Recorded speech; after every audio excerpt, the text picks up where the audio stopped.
여러분들이 너무너무 좋아하시는 큰별쌤 한국사 강사 최태성 선생님을 모시고 풍도의 125년 전으로 거슬러 올라가 보겠습니다. 선생님을 큰 박수로 모셔보겠습니다. 큰 박수 부탁드립니다.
만나 반갑습니다.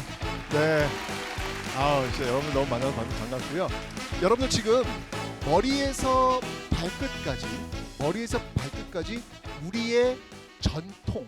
우리의 전통이 있다. 나 찾을 수 있다. 머리에서 발끝을 한번 쭉 봤더니 우리의 전통이 여기에 있어요. 한번 없어요. 머리에서 발끝까지 우리 전통 한복 아니잖아요. 상투 아니잖아요. 쪽 아니잖아요. 아니에요. 우리의 전통은 머리에서 발끝까지 아무것도 없어요. 우리는 모두 다 머리에서 발끝까지 서구화되어 있습니다. 우리의 이런 모습들은 과연 그럼 언제부터 나타나게 되었을까에 대한 궁금증이 생기네요. 바로 이 강화도 조약, 여기서부터 출발한다라고 생각이 듭니다. 자, 이 강화도 조약을 우리 역사의 입장에서 본다면 우리는 드디어 이제까지 어떤 전통의 어떤 역사에서 드디어 지금 여러분이 살고 있는 이 근대화된 이 자본주의의 바다에 우리가 발을 담그게 되는 첫 번째 순간. 이 순간이 바로 1876년 강화도 조약에서 출발하는 겁니다. 이 강화도 조약은요, 동양과 서양의 만남, 대륙과 해양의 만남, 봉건과 근대의 만남이라고 하는 굉장히 중요한 만남과 만남의 꼭대기에 있는 게 바로 이 강화도 조약이다라는 겁니다. 이 당시까지는요, 우리는 동양, 즉 중국 중심의 세계 질서 체제 속에 들어가 있었어요. 일본은요, 미국이 문을 열면서 그 미국을 통한 서양 문물을 이식받으면서 서양 문물의 아시아 맨 끝자락에 있는 모습으로 탈바꿈하게 됩니다. 그래서 이 강화도 조약은 바로 동양과 서양의 만남으로 볼 수 있죠. 또한 중국 중심의 어떤 세계 질서, 즉 대륙 중심의 문화와 일본 해양 중심의 문화, 대륙과 해양의 만남으로 볼 수도 있고요. 자, 이 만남, 굉장히 독특해요. 동양과 서양의 만남, 대륙과 해양의 만남, 봉건과 근대의 만남. 서로 다른 이질적 문명들이 지금 만난 거예요. 이 만남이 처음으로 빵 하고 터진 곳이 바로 풍도예요. 자, 어쨌건 간에 1876년 강화도 조약을 통해서 이렇게 이질적 문명들이 지금 만나고 있다. 자, 여기 보면 여러분들 한자라서 어려우시죠? 제가 해석해 드리겠습니다. 조선국이 자주국이래요. 일단 문장 자체로 보면 좋아요. 우리가 자주국이래잖아. 그죠? 좋아요. 자, 그런데 여러분들, 이 조선은 자주국이다 라고 하는 이 내용은 사실은 희망사항이에요. 희망사항이에요. 아까 얘기했죠? 우리는 지금 어떤 시스템 속에 들어와 있다. 지금 조공, 책봉의 전 근대적 봉건적 시스템 속에 우린 지금 들어와 있는 거예요. 그죠? 근데 일본은 지금 조선 자주국이래요. 자, 여기에는 뭔가 있다는 거예요. 이 강화도 조약을 체결하면서 일본의 목표는 딱 하나예요. 무조건 조선을 자주국으로 만들어야 한다 라고 하는 게 목표였어요. 강화도 조약으로 그걸 이뤘다 안 이뤘다? 이룰 수 있는 상황은 아니에요 지금요. 왜냐하면 청나라가 버티고 있기 때문에 이건 일본의 희망사항이라고요. 이 일본의 꿈, 근대화로 접어든 이 일본의 꿈, 조선을 무조건 자주국으로 만들겠다는 그 꿈이 실현된 때가 언제다? 바로 아까 이야기했던 풍도해전. 거기서부터 이제 출발이 될 겁니다. 일단 염두에 두시고요. 문을 열었어. 제가 이야기했던 어떤 그 자본주의 근대의 바다에 발을 담궜어. 담그니까 굉장히 새로운 어떤 노선들이 보이는 거예요. 대표적인 게 하나가 뭐였냐면 바로 청나라를 따라가자 라고 하는 사람들과 일본을 따라가자 라고 하는 사람들. 왜냐면 두 만남, 제가 얘기했잖아요. 동양과 서양의 만남이라고 했잖아요. 그러니까 그 두 다른 문화가 있는데 우리는 어디를 따라갈 거냐? 청나라 따라가자, 일본 따라가자 라고 주장하는 사람들이 생겼단 말이에요. 자, 그러면서 부딪혔던 사건이 무엇이었냐면 바로 갑신정변이에요.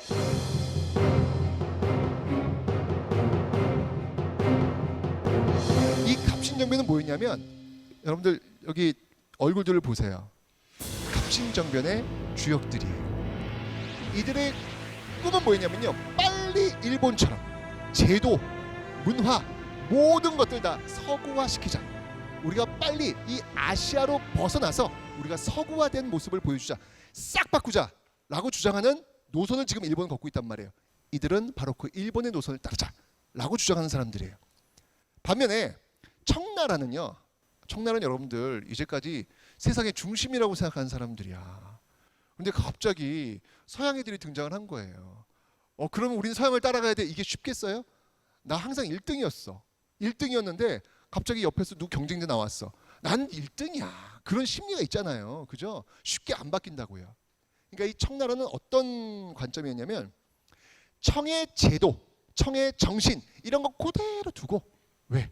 우리는 중화, 우리는 세계 중심이니까 이거 그대로 두고 서양 애들이 갖고 있는 그 무기들 보니까 꽤 괜찮아. 그러면 그 발달된 무기들 정도만 받아들이자 라고 하는 어떤 그런 노선이에요. 일부만 바꾸자. 일본은 완전 바꾸자. 그런데 여러분들 제가 얘기했잖아요. 우리는 일본 쪽 문화에 지금 속해 있다. 중국 중심의 문화에 속해 있다. 중국 중심의 문화에 속해 있어요. 우리는요. 여러분들 잘 보셔야 돼요. 지금 우리가 100여 년 전 이야기를 하고 있지만 사실 지금의 이야기와 그렇게 다르지 않아요. 그렇게 다르지 않아요. 지금의 어떤 우리의 모습과 자꾸 연결하면서 옛 100여 년 전 이야기를 한번 좀 생각해 보시라는 거예요. 이 당시 집권층은요, 중국 중심의 문화 속에 들어가 있기 때문에 대부분 청나라대로 우리의 어떤 모습은 그대로 있고 서양의 기술만 받아들이자. 그런데 역시 젊은 사람들이 달라. 젊은 사람들은 아니지, 우리도 빨리 일본처럼 바뀌어야지 라고 주장하는 이 100년 전 신세대들에 의해서 갑신정변이 터진 거예요. 이들이 정권을 장악하려고 한 거예요. 이게 1884년에 있었던 갑신정변입니다. 어찌 본다면 강화도 조약 때 만났던 그 동양과 서양, 대륙과 해양, 봉건과 근대의 작은 충돌이 여기서부터 출발했다라고 보시면 되는 거예요.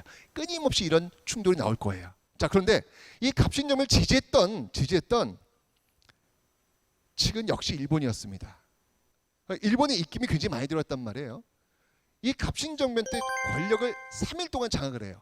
장악하면서 이들이 14개조 개혁안이라는 것을 내놓습니다.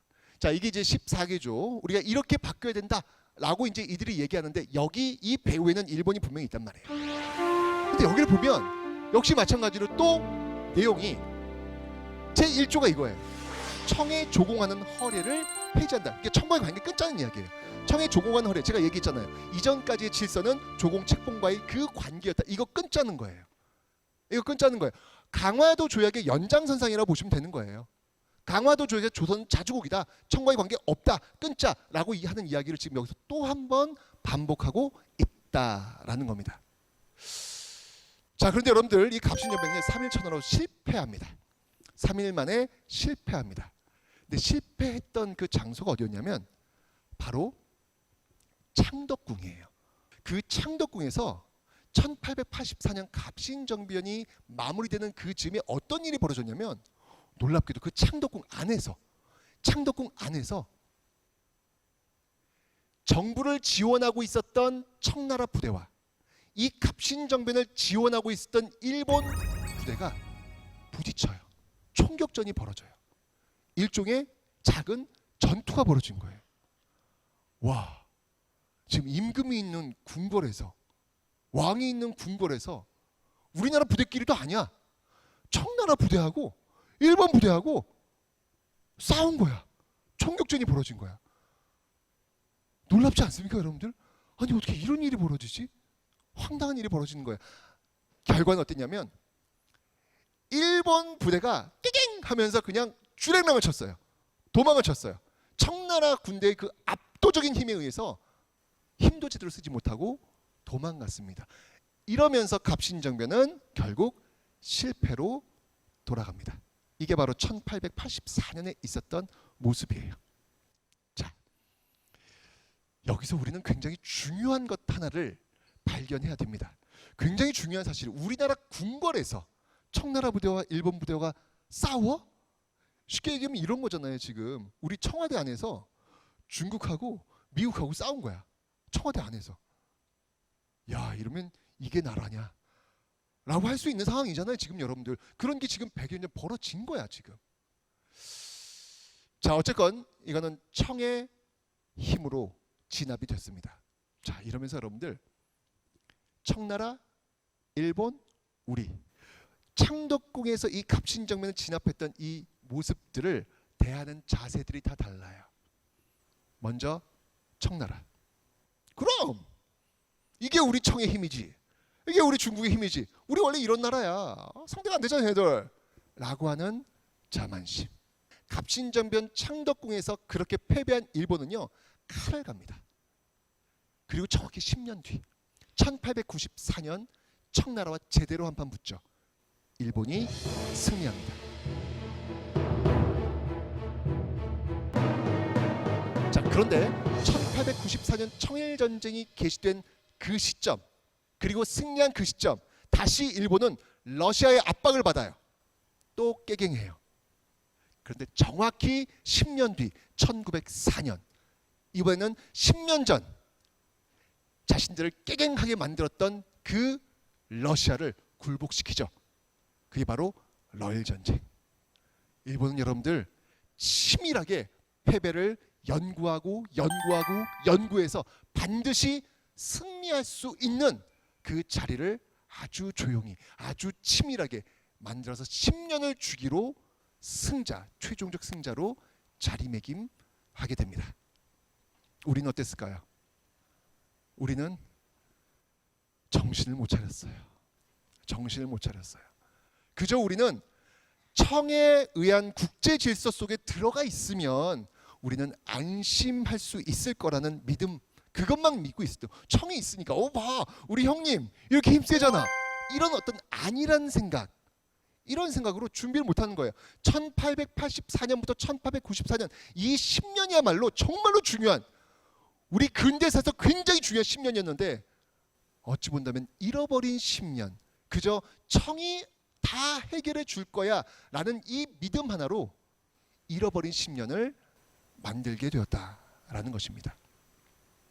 결국 1894년 정신을 못 차리는 이 정부, 막 백성들은 도탄에 빠지는 거예요. 세금은 엄청나게 뜯어가고 있죠. 못 살겠는 거예요. 결국 10년 뒤 1884년 갑신정변 일어나고 10년 뒤 1894년 드디어 터집니다. 동학농민운동. 동학농민운동이 1894년 벌어지게 되는 것이죠. 자, 동학농민운동이 벌어졌어. 어마어마합니다. 여러분들, 이게 이 농민군들이요 쭉 전라도 쪽에 올라와가지고 전주성을 점령해버려요. 전주성은 여러분들 전라도의 목줄과도 같은 곳이에요. 여기를 점령해버리는 거예요. 이러니까 이 집권 세력 정부가 깜짝 놀란 거죠. 오, 농민들이 전라도를 장악해? 우리나라 곡창지대 아닙니까? 그죠? 여기를 장악해? 있을 수 없지. 이거 해결해야 될 거 아니에요. 어떻게 해결할까요? 어떻게 해결할까요? 형님 도와주세요. 라고 해서 또 청나라 부대가 들어오는 거예요. 정말 여러분들 이거 배우셔야 돼요. 우리 역사에서 이렇게 외세 의존적으로 우리는 아무 힘도 갖지 못하고 외세 의존적으로 외국 세력이 모든 문제를 해결해 줄 거야, 이런 위험한 생각들이 우리 역사를 얼마나 좀먹었는지, 이건 정말 100여 년 전 역사에서 우리가 배워야 될 그런 부분들이 아닐까라는 생각이 듭니다. 여러분들, 공짜는 존재하지 않아요. 이 세상에 선한 우방은 존재하지 않습니다. 여러분들, 우방이 될 수 있지만 우리의 적도 될 수 있는, 이게 바로 역사 속 외교거든요. 어쩌면 청나라를 불러드립니다. 자, 불러드리니까 청나라 군대 오는 거예요. 또 와요. 자, 오는데 10년 전 갑신정변 때 청나라를 대표했던 이홍장과 일본을 대표한 이토 히로부미가 맺었던 조약, 텐진 조약에 의해서 일본 쪽에 통보를 합니다. 우리 조선에 동학농민군이 일어났는데 이걸 진압하기 위해서 우리 군대 보내라는 것을 통보하는 거예요. 그때 일본 수상이 누구였냐면 이토 히로부미예요. 이토 히로부미가요, 이 상황 속에서 기회는 이때다라고 최종적 판단을 내립니다. 물론 그 전엔 굉장히 주저했어요. 이걸 청하고 우리가 한판 떠서 이길 수 있는 거야, 없는 거야, 굉장히 고민이 많았던 그런 어떤 모습들 속에서 결국은 결정을 하죠. 싸우자. 지금이야말로 우리가 1876년 강화도 조약, 이 강화도 조약 때 조선은 자주국이다라고 하는 그 문구를 실현하기 위한 가장 좋은 기회다라는 판단을 내리게 됩니다. 그래서 일본이 군대를 파견해요. 지금 동학농민운동을 진압하기 위해서 청나라 군대도 들어오고 일본 군대도 들어오는 거예요. 그런데 일본이 향한 곳은 동학농민군이 있는 전라도 쪽이 아니었어요. 이 사람들 되게 웃겨. 청나라는 동학농민군을 진압하기 위해서 아산 쪽으로, 남쪽으로 갔어요. 정상적으로 갔어요. 그런데 일본은 남쪽으로 안 가. 일본은 여러분 군대를 어디로 보내면 서울로 보내는 거예요. 서울로 보내서 경복궁을 점령해 버려요. 경복궁이 점령됐어요, 여러분들. 그럼 누가 잡힌 거야? 왕이 잡힌 거예요. 왕을 사로잡은 거예요. 이게 지금 경복궁을 지금 침탈하고 있는 일본군의 모습. 이러면서 경복궁을 점령해 버리는 거예요. 경복궁을 점령하고 나서 자신들의 앞잡이들을 쭉 세워가지고요, 개혁을 강요하죠. 그 개혁이 뭐냐면 바로 갑오 개혁입니다. 갑오 개혁.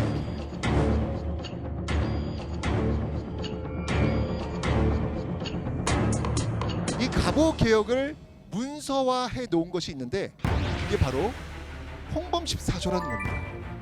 근데 이 홍범14조에 어떤 내용이 있냐면 청에 의존하지 않고 자주 독립의 기초를 세운다. 정말 집요해요.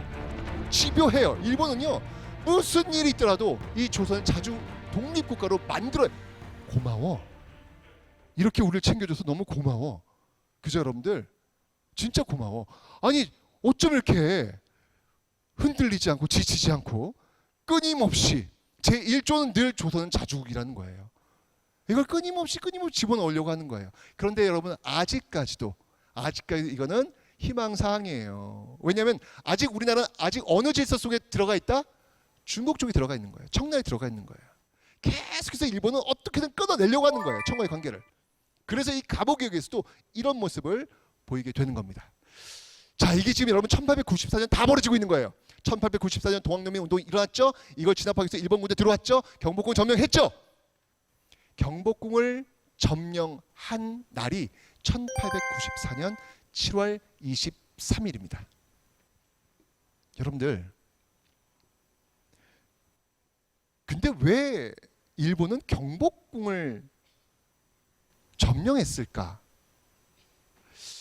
왜 일본은 경복궁을 점령했지? 청나라와 싸우러 가든 아니면은 동학농민군을 진압하러 가든 그래야 되는데 왜 경복궁을 점령했을까? 이게 뭐냐면 다 계획이에요. 여러분들, 일본은요 지금 청과 한판 붙으려고 들어온 거예요. 근데 여러분들, 전쟁은요 어떻게든 명분이 필요한 거야. 근데 지금 갑자기 일본이 들어왔어. 우리는 청과 싸우겠다. 명분이 있다 없다? 없는 거예요.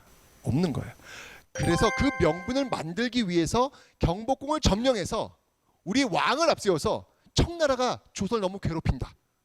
그 청으로부터 독립시켜달라 라는 요청을 받아서 우리가 전쟁을 한다 라고 하는 명분을 만들기 위해서 경복궁을 점령했고 왕을 사로잡았던 겁니다. 여러분들 지금 청와대가 접수됐어요. 그런 상황이에요. 지금 이게 지금 다시 한번 이게 나라냐 이런 상황이 지금 벌어진 거예요. 지금 청와대 지금 대통령이 지금 사로잡힌 어떤 그런 모습들이 좀 만들어진 거예요. 그게 바로 7월 23일 드디어 이틀 뒤 이제 운명의 그날 1894년 이틀 뒤 그날 바로 이곳 풍도에서 사건이 터집니다. 자, 이 풍도 이쪽에서 이제 드디어 7월 25일 날 사고가 터집니다. 지금 여러분들 이 청나라는요, 이 동학농민군을 진압하기 위해서 더 많은 병력을 보냈어요. 그래서 그 배가 지금 이 풍도 앞바다 쪽으로 쭉 들어오고 아산만 쪽으로 향하는 그 상황. 그런데 여기에 일본 군함이 출동을 합니다. 그리고 이 풍도 앞바다에서 7월 25일 날 7시경 아침 7시 한 20분경 될 거예요. 그때 3,000m 사이를 두고요. 중국 군함과 일본 군함이 서로 마주보게 돼요. 근데 이 상황 속에서 7월 25일 이 상황 속에서 중국은요. 청나라는 아무 생각이 없었어요. 그들은 그냥 많은 병력들을 태우고 지금 동학농민군을 진압하기 위해서 그냥 가는 것뿐이야. 그들은 그런 상태로 지금 내려오고 있는 상황이었어요. 그런데 일본은 그렇지 않았어요. 일본은 이미 어떤 명령을 하달받았냐면 풍도 그쪽 언저리에서 혹시 청나라 군함과 마주치면 격침하라 라는 명령을 받고 출동한 상황이었습니다. 자, 이러면서 3,000m까지 쫙 서로 마주보게 된 거예요.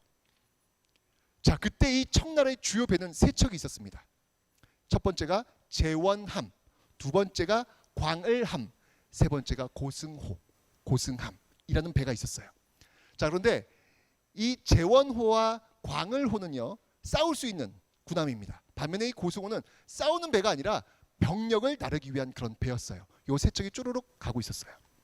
자, 이렇게 3,000m를 사이로 이렇게 바라보고 있는 상황 속에서 가장 먼저 포격을 가한 건 바로 일본 군함이었습니다. 물론 또 일본은 인정하지 않아요. 우리는 먼저 공격을 당했다. 그래서 우리가 방어한 것이다. 똑같아요. 여러분 강화도 조약 체결할 때도 똑같았어요. 어쩜 거는 예나 지금이나 변함이 없어요. 참 그런 게 참 비슷한 것 같아요. 어쨌건 일본 배가 포격을 하면서 드디어 이 풍도해전이 시작된 겁니다. 자, 첫 번째 제원호 이 배는 한 3,000톤 이상 되는 배고요. 두 번째 광으로는 1,000톤 이상 되는 배입니다. 굉장히 큰 배긴 하지만 이 배들 말고 또 하나의 배 고승호 이 배는 뭐냐면 병력을 싣기 위해서 영국에서 빌려온 배예요. 즉 영국이 국적이에요. 그러니까 이 고승호는 건드리지 못하고요. 제일 먼저 타겟으로 쏘았던 것은 청나라가 독일에서 사왔던 그 제원호. 그 제원호에다 냅다 포격을 가하게 됩니다.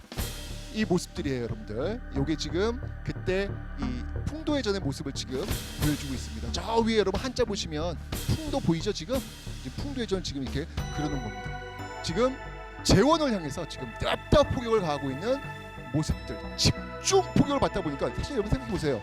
일본은 지금 준비해 오고 있고요. 명령도 받았어요. 보이면 격침하래요. 이렇게 준비되어 있는 부대와 아무 생각 없이 그냥 동학농민군 진압하러 지금 가다가 갑자기 맞은 거예요.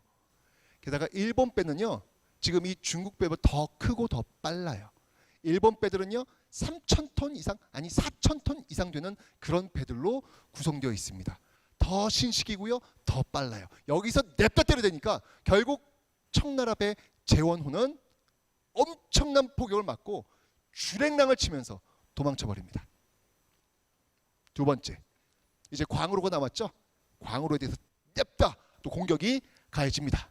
엄청난 포격이 쏟아지다 보니까 결국 이 광으로는 화약고를 제대로 맞았고 그 화약고가 뻥 터지면서 바로 침몰합니다. 이제 고승호가 남았습니다. 그죠? 근데 제가 얘기했잖아요. 이 고승호는 어느 나라 배다? 영국 배예요. 일본이 영국 배를 때릴 수는 없잖아요. 그죠?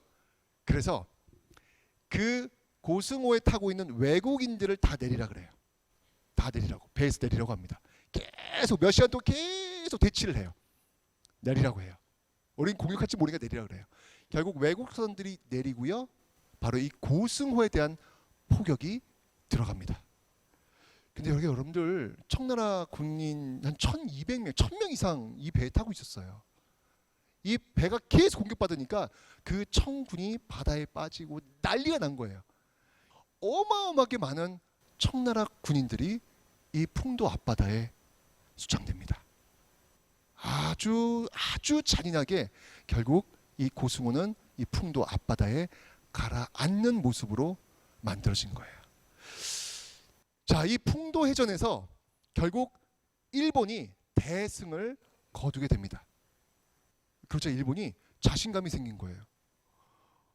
10년 전 갑신정변 창덕궁에서 당했던 그 쓰라린 패배를 10년 뒤 이 풍도 앞바다에서 제대로 갚아준 거예요. 자신감이 생긴 거예요.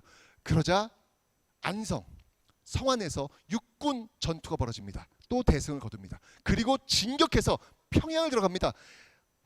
이 평양 전투도요. 사실 일본은 여러분들 이게 보급선이 길어지잖아요.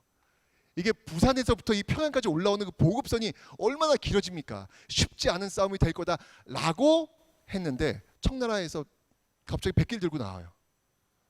여긴 거의 오합지졸이에요. 청나라는요. 백길 들고 나와가지고 어부지리로 평양을 점령해 버립니다. 평양 점령하자 압록강 쪽으로 와서 엄청난 대승 거두고 심지어는 여순까지 함락시키고 그 앞에 있는 위에 이 청나라가 그렇게 자랑했던 북양함대가 있었던 그 위에마저도 점령하고 북양함대를 전멸을 시켜요.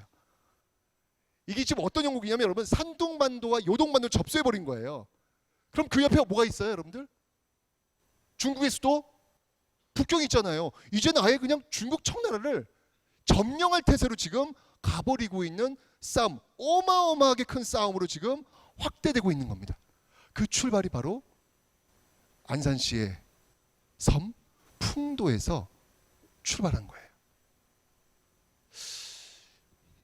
여러분 이렇게 되면서 이 풍도해전으로 출발했던 이 청일전쟁에서 일본이 승리하면서 이 동북아의 질서는 완전히 새로운 패러다임이 바뀝니다. 완전히 새로운 패러다임. 자, 보실게요, 여러분들. 이게 여러분들 그 풍도해전에서 승리하고 그다음에 성안전투 안성에서 승리하고 일본이 내린 선전포고예요. 풍도에서는 여러분 선전포고도 안 하고 그냥 먼저 공격한 거예요. 우리는 왜 청나라와 싸워야 된다? 두 가지 이유. 동양 평화를 위해서. 그리고 조선을 독립시켜주기 위해서. 아 정말 이거 감사해야 되는 거야? 어쩜 이렇게 끊임없이 조선의 독립. 하여튼 이들의 로망은 1876년 강화도 조약부터 변함없이 이거예요. 조선의 독립이에요. 여러분들 사료 분석 중요하지만 함정이 있어요. 어떤 의도에서 어떤 시스템에서 어떤 환경에서 그 자료들이 쓰여졌는지를 바라볼 수 있어야지 오로지 사료의 내용들만 갖고 이거 이렇게 있네 이거 아니야 라고 하는 것은 이렇게 여러분들 오류를 범할 수 있는 거예요. 사료적으로 보면 강화도 조약부터 이 선전포고까지 일본은 끊임없이 조선의 독립을 위해서 열심히 싸워온 우리의 우방국가입니다. 사료 분석만 보면 그렇다는 이야기예요. 근데 그게 아니잖아요. 일본이 청과의 우리의 관계를 끊고 우리를 식민지로 만들기 위한 그 전략 속에서 바로 이런 내용들이 나오는 거잖아요. 사료 분석은 이런 측면들을 고려하면서 볼 필요가 있다라는 것을 다시 한번 보여준 어떤 그런 모습이에요. 어쨌건 이 선전포고 속에서 일본은 결국 전쟁을 일으켰고 승리하게 됩니다. 자, 이 문제를 해결하기 위해서 이제 아까 갑신정변 때 만났던 텐진조약을 체결했던 이홍장과 또 누구라 그랬죠, 여러분들? 네, 이또 히로부미가 또 만나요. 아까 갑신정변 끝났을 때는 텐진에서 만났고요. 이제 이 풍도해전으로 출발했던 청일전쟁 이걸 마무리하기 위해서 만난 곳은 어디였냐면 바로 시모노세키입니다. 시모노세키 조약을 체결합니다. 이 시모노세키 조약은요 우리 근대사에서 너무 중요한 조약 내용이에요. 여러분, 이 시모노세키 조약, 여기 제1조 여러분들 제1조에 어떤 내용이 들어갈 것 같아요? 지금 청과 일본이 싸웠어. 제1조 어떤 내용이 들어갈 것 같아요? 어떤 내용이 들어가야 된다고 생각해요? 예측해봐. 청과 일본이 싸웠어. 여러분, 이 시모노세키 조약, 여기 제1조, 청국은 조선이 자주국가라는 것을 확인한다. 이게 청일전쟁의 결과 맺었던 시모노세키 조약의 제1조예요. 제1조가 이거예요.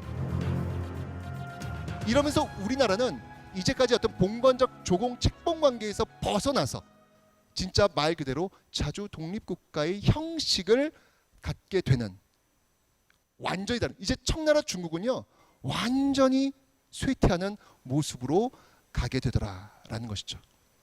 결국 풍도해전으로 출발했던 이 청일전쟁은요, 청나라는 이때부터 이제 반식민지 국가의 운명을 걷게 되는 것이고요, 일본은요 정말 구분팽창이에요. 여러분들, 이 풍도해전으로 출발했던 이 청일전쟁이 일본의 승리로 끝났을 때 지금 일본의 모습이에요. 여기는 축제입니다. 왜냐하면 약 300여 년 전 이 중국을 무찌르려고 노력했던, 노력이라는 표현은 그렇고 그런 야욕을 가졌던 인물이 있었어요. 바로 도요토미 히데요시. 임진왜란을 일으켰던 이 도요토미 히데요시 꿈이 바로 중국 대륙에 깃발 꽂는 거였어요. 성공 실패했습니다. 그런데 그 도요토미 히데요시가 꿈꿨던 그 야욕을 드디어 실천한 게 누구냐면 바로 이토 히로부미. 이렇게 연결되는 거예요. 도요토미 히데요시에서 이토 히로부미 이렇게 연결되는 거예요. 드디어 성공했어요, 여러분들. 이 청일전쟁이 이겨가지고 여러분들 그 요동만도 가져갔어요. 대만도 가져갔어요. 일본이 드디어 중국 땅에다가 일장이 꽂은 거예요. 어마어마한 사건이 벌어지게 된 겁니다. 일본은 축제입니다. 일본은 축제예요. 자신의 역사 속에서 이런 적이 없었던 거예요. 어마어마한 그 전쟁의 시발점, 출발이 바로 여러분 요 앞에 있는 섬 풍도에서 시작된 거예요. 일본인들에게 풍도는요 화려한 역사의 출발점이 되는 너무나도 중요한 역사적 명소입니다. 여러분, 일본에서는요, 일본 교과서에서는요 이 청일전쟁 정말 소상히, 정말 자세히 설명해요. 왜요? 그 승리의 역사를 후손들한테 기억시켜주기 위해서. 이 풍도해전부터 정말 자세히 잘 설명해요. 중국은 어떨까요? 중국은 패배한 역사. 이 풍도에서 출발했던, 이 풍도에서 이 고승호가 침몰하면서 이 중국의 운명은 침몰의 역사를 쓰기 시작하거든요. 너무 아픈 역사예요. 중국은 과연 어떻게 이 풍도해전을 기억할까? 제가 한번 확인해 보고 싶어가지고 직접 중국을 갔어요. 어딜 갔냐면 여기 어디면 위해라는 곳입니다. 위해라는 곳인데 여기 지금 아까 제가 얘기했죠. 이 청일전쟁 풍도에서 출발해가지고 안성에서 평양에서 압록강에서 루이순에서 위해까지 북양함대를 완벽히 전멸시켰다. 청일전쟁의 그 그림이다 말씀드렸죠. 여기가 바로 그 끝에 있었던 북양함대가 있었던 유공도, 위에 있는 유공도라는 섬이에요. 근데 여기 갔더니 엄청나게 큰 박물관이 하나 있는 거예요. 중국이에요, 여기는. 이게 뭐지? 라고 해서 제가 한번 가까이 봤더니 대박! 중국 갑오전쟁 박물관이에요. 중국 갑오전쟁이 바로 청일전쟁이에요. 1894년이 갑오년이거든요. 가만 있어봐. 저는 이거 내가 잘못 읽은 거 아니야? 지금 중국은 패배한 전쟁이잖아요. 근데 그 패배한 전쟁을 위해서 박물관을 만들어놨어요. 뭐지? 이거 뭐야? 라고 해서 들어가 봤어요. 들어가 봤더니 들어가는 입구에 어마어마하게 큰 글씨로, 중국 사람들 또 스케일이 장난 아니잖아요. 글씨 하나 써도 엄청나게 크잖아요. 그죠? 이런 글씨가 새겨져 있습니다. 이걸 해석해 보면요, 우리나라 천년의 끈 꿈의 환기는 갑오 전쟁의 패배에서 시작됐다. 제가 이 앞에서 소름이 돋았어요. 정말 소름이 돋았어요. 중국인들은 여러분들 여기가 지금 여러분들 5스타예요. 중국은 관광지다 별을 붙여놔요. 5스타는 최고입니다.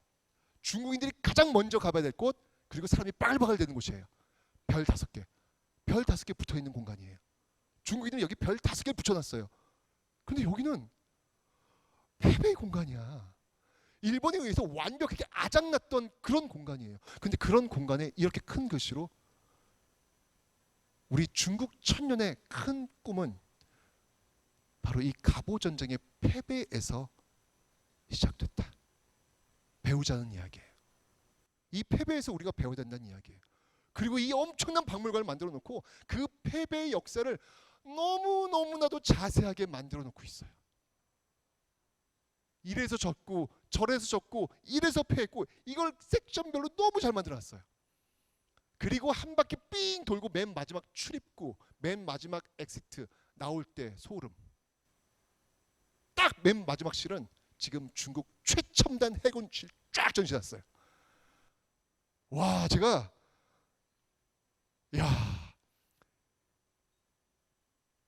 이 120여 년 전 이 패배를 다시는 중국은 겪지 않겠다는 의지를 그 맨 마지막 전시실에서 보여주고 있더라고요. 자신감이에요. 패배를 통해서 배우겠다는 자신감. 정말 제가 경악을 금치 못했던 그런 공간이 바로 여기였습니다. 여러분들, 풍도회전은 중국인들에게는 패배를 통해서 그 패배를 기억하고 다시는 이런 패배를 하지 않겠노라는 그 기억의 첫 출발이 되는 장소가 풍도입니다. 일본인들에게는 반대예요. 일본인들에게는 바로 그 승리, 자신의 역사에 가장 큰 승리를 안겨줬던 그 첫 출발, 그 첫 출발점으로서 이 풍도를 기억하려고 합니다. 아주 그래서 자세하게 이곳에 가시면 여러분들 이 박물관에도 풍도 잘 나와 있습니다. 저는 우리 와서 못 봤던 거 여기서 봤어요. 우리는 뭐예요? 우리한테 풍도는 뭐예요? 여러분들, 이거 굉장히 어찌 본다면 부끄러운 역사예요.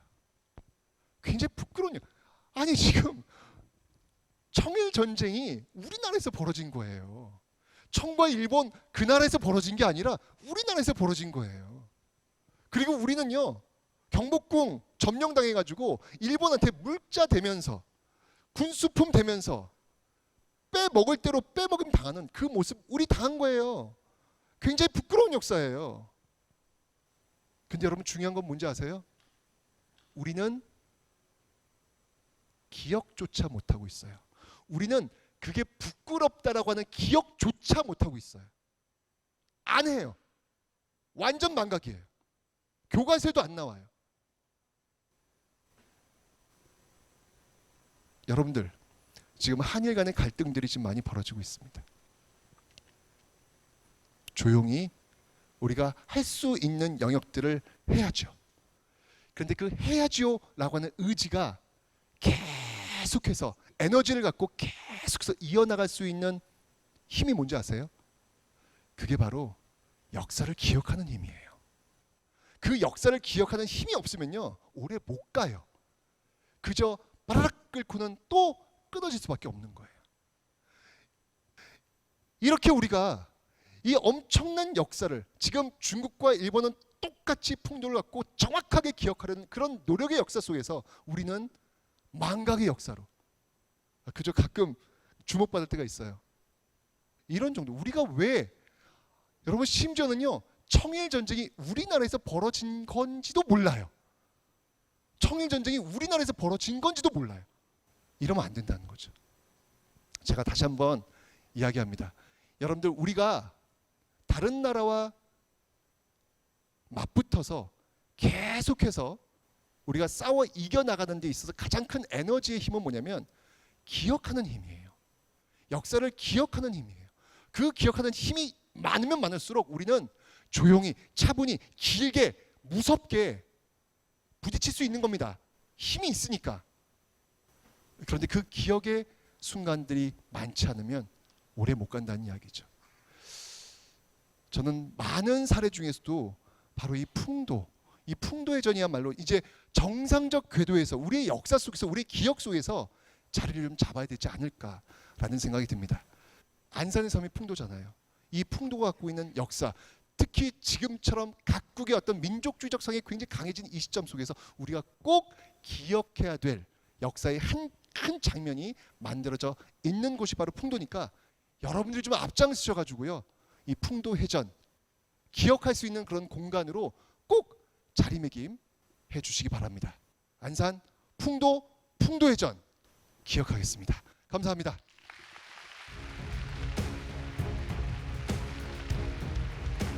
오늘 선생님의 강의 들으면서 좀 궁금했던 질문 사항 있으신 분들은 한 몇 분 받아보겠습니다. 우리가 일본과 청나라와 한국은 동학군이잖아요. 동학하고 싸운 것을 좀 이야기를 좀 해주셨으면 감사하겠습니다.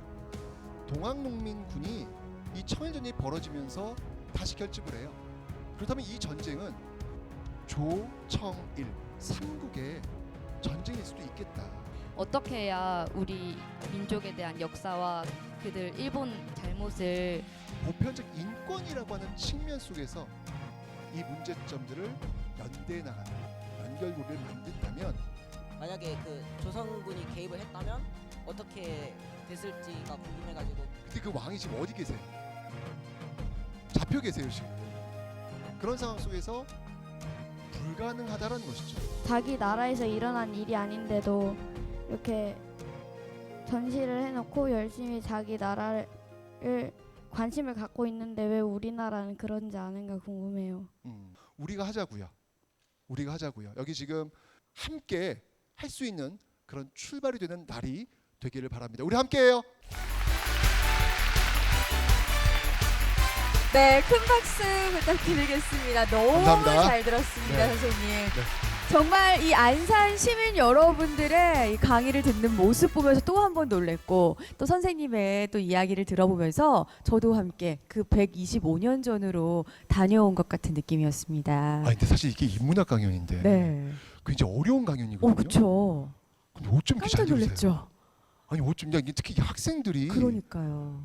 또 이게 기본적으로 선생님의 이렇게- 인기를 또 한번 아니 그게 아니라 실감하면서. 기본적으로 이제 조금 이따 졸아야 되는 상황들인데 어쩜 이렇게 눈이 동글동글 잘 듣는지 대단하네요. 와 너무 대단하네요 진짜. 네, 진짜 안산 시민 여러분들 네. 정말 멋있습니다. 와 감동받았어요. 자격이 있으시네요. 네. 진짜로. 네. 네, 이야기를 듣다 보니까 이제 정말 역사는 반복된다고 하잖아요. 그렇죠. 이 125년 전의 일본과 지금의 일본이 좀 닮았다라는 느낌도 저는 받았습니다. 네. 이게 공통점을 선생님이 한번 말씀을 해주신다면 어떤 게 있을까요? 그렇죠. 여러분들 이 지금 얘기 들으셨잖아요. 일본은 풍도회전의 승리, 바로 여기를 출발로 제국주의의 모습을 드러내요. 네. 이게 지금 처음으로 외국과 싸운 전투예요. 근대사에서 일본이 외국과 싸웠던 첫 번째 전투가 바로 풍도입니다. 네. 이렇게 되면서 제국주의의 어떤 모습들을 보여주고 있는데, 사실 지금 이 일본이 똑같이 그 모습을 재현하기 위해서 그렇죠. 지금 일본 아베 정부에서 지금 엄청 노력하고 있잖아요. 맞아요. 그죠? 다르지 않다는 거예요. 맞습니다. 다르지 않다는 거예요. 그렇기 때문에 더더군다나 이 풍도회전을 통한 일본의 어떤 그 모습들, 이후 보여지는 어떤 그런 모습들을 우리가 반드시 네, 기억하고 주목하고 주시하고 대응해야 된다는 거. 맞습니다. 네, 그렇지 않으면 또 다른 역사가 또 쓰여질지 모른다는 그 불안감은 분명히 있습니다. 맞습니다. 네. 우리가 잘 과거를 되짚어 보면서 앞으로의 행동에 대해서 한 번 더 생각해 봐야 될 문제인 것 같고요. 네. 선생님들께서도 열심히 또 노력해 주고 계시고 또 우리도 열심히 해야 될 것 같습니다. 네, 강의 말미에도 말씀해 주셨지만 마지막으로 지금 한일 감정이 참 고조되어 있잖아요. 이럴 때 우리가 좀 한 발짝 더 해야 할 수 있는 일은 어떤 것들이 있을까요? 저는 뭐 역사를 전공하다 보니까 저는 역사 속에서 항상 좀 그 답을 찾으려고 그래요. 사실은 우리가 구한말 이렇게 국권 피탈로 가는 경술국지로 가는 그 자락에서 그 당시에 살던 사람들도 굉장히 위기 의식을 느꼈던 것 같아요. 네, 그래서 우리도 뭐 좀 하자. 우리가 지금 가만히 있으면 안 되지 않느냐라고 해서 전개됐던 운동이 뭐가 있냐면 애국개몽 운동과 의병 활동이 있었어요. 네. 의병 활동은 지금 우리가 나가 싸우자. 라고 주장하는 거고, 애국개몽 운동은 지금은 싸워서 피 흘릴 때는 아니고 네. 우리가 실력을 좀 키워야 될 때다라고 주장하는 어떤 그런 세력들이었는데 이 모습을 이렇게 보면 그 두 세력이 상호 간에 좀 상처를 줘요. 너의 노선이 틀렸다. 그쵸. 우리의 노선이 맞다라고 하는 그런 부분이 등장한다는 얘기죠. 자, 그런데 100년 지난 지금 우리가 그때를 돌아보니까 어때요? 두 노선 모두 목표는 또 하나. 똑같은 하나였잖아요. 일본을 그 길, 이 위기를 극복하자라는 그쵸. 똑같은 목표였잖아요. 지금 우리가 봤을 때 애국개봉 운동 노선도 맞고 네. 의병 노선도 맞고 다 맞는 노선이었다는 얘기죠. 지금 우리가 각자의 영역에서 할 수 있는 일들이 분명히 있을 겁니다. 나름 생각하고 있는 것들이 있을 거예요. 네. 조용히 실천하면 된다고 저는 생각해요. 맞습니다. 그리고 옆에서 나와는 좀 다른 방식으로 하는 사람들을 갖고 비판하거나 비난하지는 않았으면 좋겠다. 우리가 똑같은 이 나라의 위기라면 함께 각자의 다른 다양성의 어떤 모습들을 가지고 각자의 위치에서 열심히 하고 서로 격려해 주는 모습들, 이런 것들이 만들어져야 되지 않을까. 이게 100년 전 네. 우리 역사에서 배우는 그런 지점이었다라고 제가 마지막 마무리를 좀 하도록 하겠습니다. 네, 역사에 대해 오늘 또 한 번 배우는 시간이었습니다. 오늘 정말 좋은 시간이었죠? 네, 그럼 선생님께 마지막으로 큰 박수 보내드리면서 감사합니다, 감사의 여러분들. 말씀 전해드리겠습니다. 네, 역사와 함께하는 또 큰별쌤과 함께하는 정말 소중하고 뜻깊은 시간이었습니다. 역사가 반복된다는 말은요, 이 결과를 다시는 반복하지 말자라는 경고의 의미이기도 합니다. 오늘 함께한 강연을 통해서 125년 전으로 거슬러 가면서 수많은 교훈을 배우고 오는 뜻깊은 시간이었습니다. 여러분들도 교훈을 통해서 한 발짝 더 역사에 다가가고 우리나라에 관심을 갖는 그런 소중한 시간이 되었길 바랍니다. 끝까지 함께해 주셔서 감사합니다.